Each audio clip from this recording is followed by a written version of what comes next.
नमस्कार एवरीवन, मैं रोहित कुमार अपने channel UP board innovation classes में आप सभी का स्वागत करता हूं। और आज हम लोग पढ़ेंगे अणुसंख्य गुणधर्म का अगला टॉपिक, मतलब चौथा। वो क्या है? वो है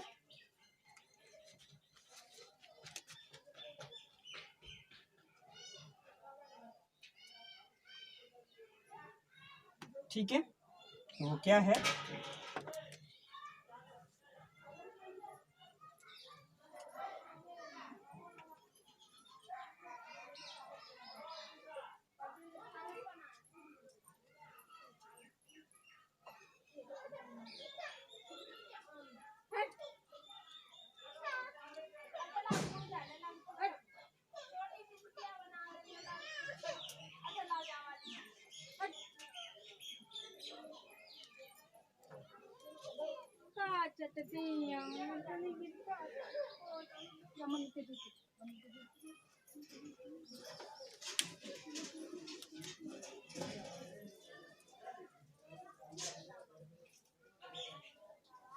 परासरण तथा परासरण दाब।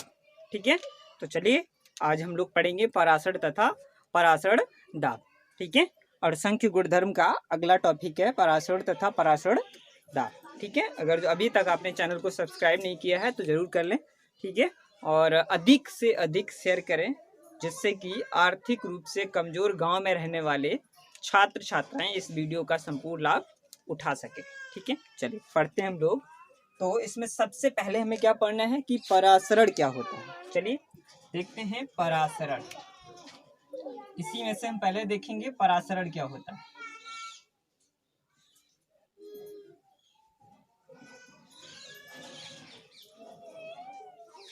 ठीक है, चलिए अब समझते हैं जरा परासरण क्या होता है। ठीक है, तो अब देखेंगे कि परासरण समझने के लिए हमारे पास ये मैंने क्या लिया है, एक ठीक है बीकर लिया है। ठीक है, या कोई भी सिस्टम है हमारे पास, मैंने इसे ऊपर से भी बंद कर दिया है। और इसे इसके बीच में यहाँ पर हमने क्या लगाया है, अभी हम लोग बताएंगे आपको क्या लगाया है। इसमें बहुत इंपॉर्टेंट है ये। ठीक है, तो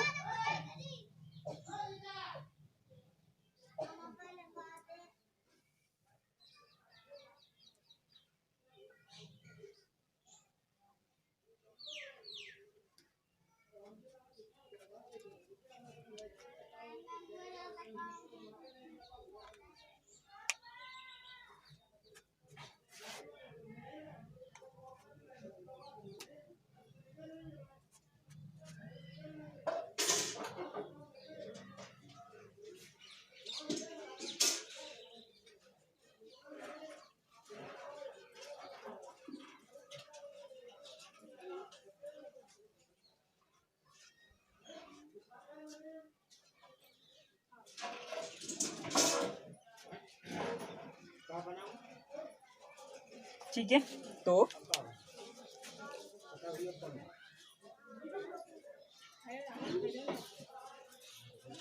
नीचे हमने क्या भर के रखा है, तो नीचे हमने रखा है भर के विलय।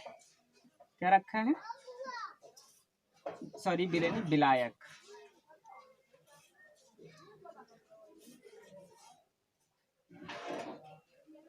विलायक। और ऊपर हमने क्या भर के रखा है? इसमें भर के रखा है हमने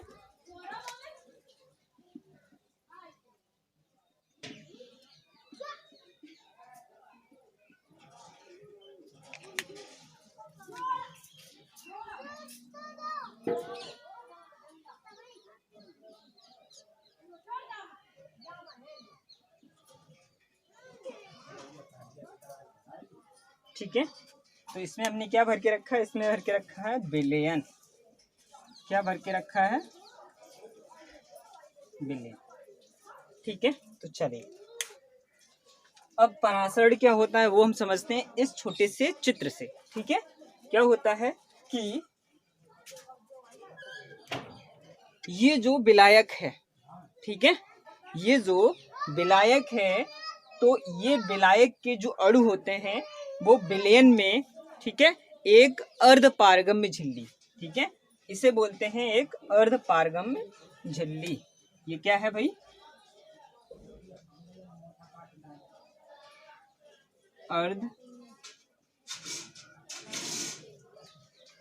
अर्धपारगम्य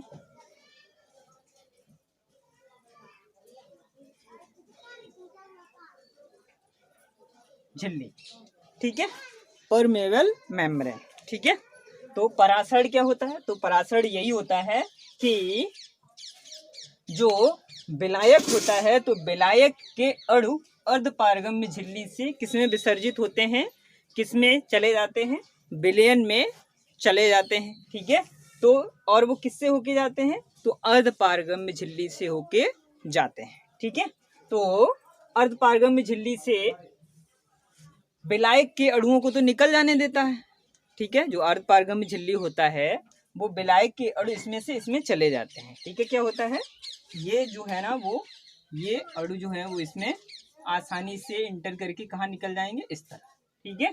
बल्कि, ठीक है, ये हो गया है।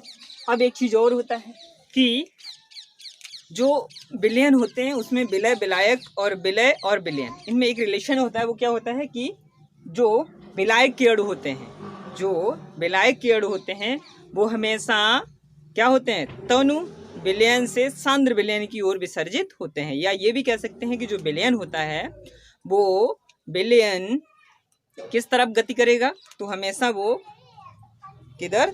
तनु विलयन से सांद्र विलयन की ओर, ठीक है। मतलब सांद्र का मतलब क्या होता है कि गाढ़ा, और तनु का मतलब होता है पतला, ठीक है।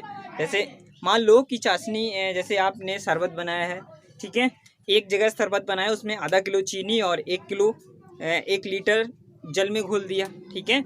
और दूसरी जगह बनाया है 100 ग्राम चीनी घोल दी और 1 लीटर जल ले लिया, ठीक है, तो उसमें घोल दिया। दोनों में क्या होगा? दोनों में जिसमें चीनी की मात्रा ज़्यादा होगी वो सांद्र विलयन होगा, ठीक है, जिसमें कम होगी वो तनु विलयन होगा, ठीक है। तो ये होता है, ये आपने पीछे पढ़े भी हैं, ठीक है। तो ये अब तो ये क्या होता है?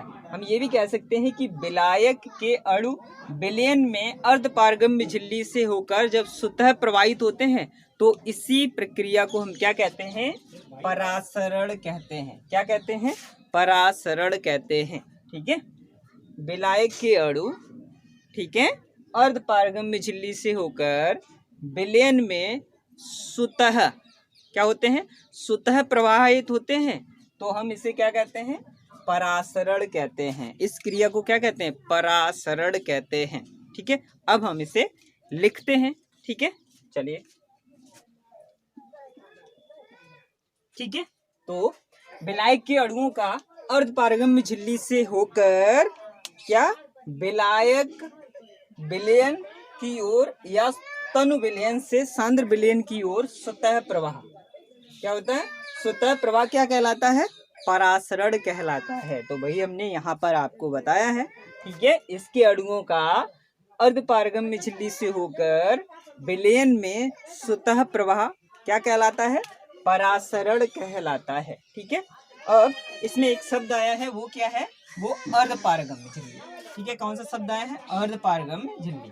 तो इसके बारे में हमें पढ़ना है, ठीक है। चलिए अब देखते हैं अर्धपारगम्य झिल्ली क्या होती है।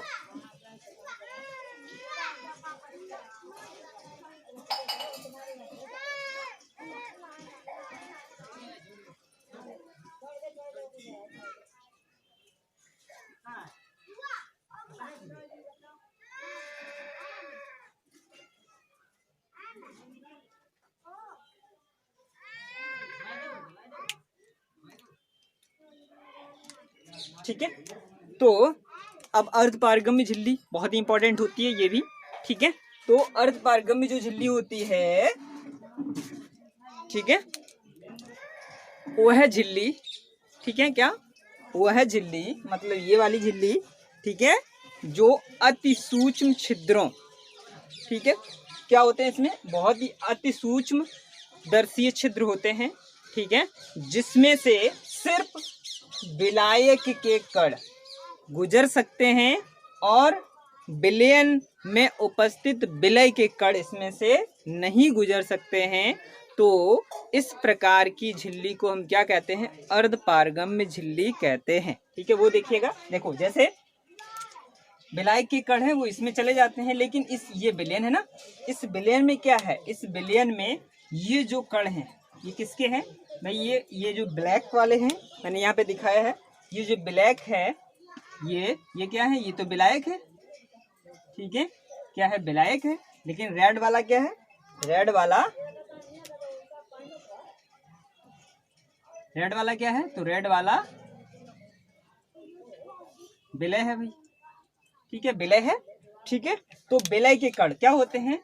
विलय के कण जैसे ही यहाँ से निकलने का प्रयास करते हैं तो वो ये इसे यहाँ से निकलने नहीं देती है, वापस कर देती है, क्योंकि इसके अणुओं का आकार मतलब कणों का आकार बड़ा होने के कारण यह अर्धपारगम्य झिल्ली से नहीं निकल पाते हैं। ठीक है, तो इस तरह की जो झिल्ली होती है उसे हम क्या कहते हैं? अर्धपारगम्य झिल्ली कहते हैं। ठीक है, अब हम इसे लिखते हैं कि अर्धपारगम्य झिल्ली क्या होती है। ठीक है, चलिए, तो वह झिल्ली जिसमें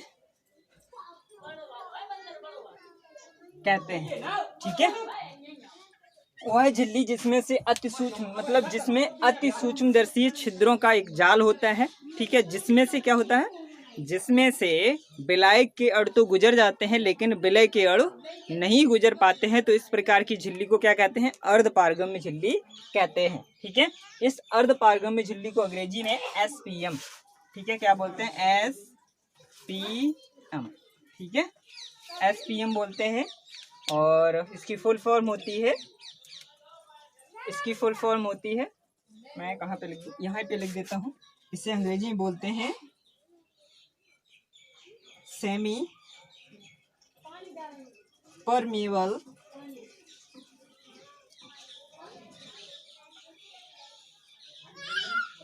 मेम्ब्रेन।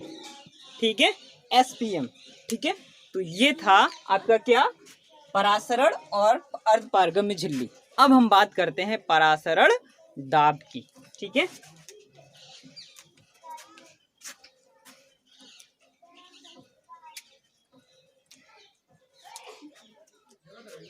चलिए, ठीक है, तो एक चीज़ और देख लीजिए, क्योंकि वीडियो थोड़ा सा हमारे पास जैसे संसाधन है हम वैसे ही वीडियो बनाते हैं, तो ये वीडियो थोड़ा लंबा हो जाएगा, तो इसलिए हम अगले वीडियो में आपको पढ़ाएंगे परासरण दाब।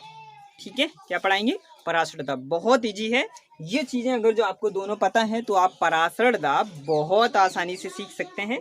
मैं आपको एक हिंट दे देता हूँ, परासरण दाब क्या होता है। देखिए, तो यहाँ पर क्या है, अब मैं इस तरह से भी कर सकता हूँ इसे, ठीक है, और यहाँ पर क्या है, एक कंडीशन देखिए जरा, परासरण दाब क्या होगा? इसके मॉलिक्यूल मतलब विलायक के अणु जब इसमें जाएंगे, ठीक है, तो विलायक के अणु विलयन में जाने से रोकने के लिए विलयन के ऊपर हम क्या करेंगे? एक अतिरिक्त दाब डालेंगे। तो जो अतिरिक्त बाहरी दाब डालेंगे ना, वही होता है उसका परासरण दाब। ठीक है, मतलब परासरण को रोकने के लिए बाहर से, ठीक है, बाहर से विलयन पर जो दाब डालते हैं उसी को बोलते हैं परासरण दाब। ठीक है, तो बहुत इम्पोर्टेंट है, और ये दोनों अगर जो आपको पता है तो बहुत आसान है। ठीक है, तो और इसके बाद अगली वीडियो हम लोग पढ़ेंगे परासरण दाब। ठीक है, इससे पहले अधिक से अधिक वीडियो को शेयर करें, ठीक है, जिससे कि आर्थिक रूप से गांव में रहने वाले कमज़ोर बच्चों के पास ये वीडियो पहुंच सके और वह इसका संपूर्ण लाभ उठा सके। हम छोटा वीडियो इसलिए भी बनाते हैं, ठीक है, क्योंकि छोटे वीडियो को आप मल्टीपल टाइम रिवीजन कर सकते हैं। ठीक है, अधिक से अधिक बार रिवीजन करेंगे आप तो बोर नहीं होंगे। ठीक है, ठीक है, तो इसलिए हम छोटा वीडियो बनाते हैं, और ये जानकारी बहुत महत्वपूर्ण है परासरण दाब के लिए। ठीक है, तो अगली वीडियो में मिलते हैं परासरण दाब के साथ। तब तक के लिए नमस्कार।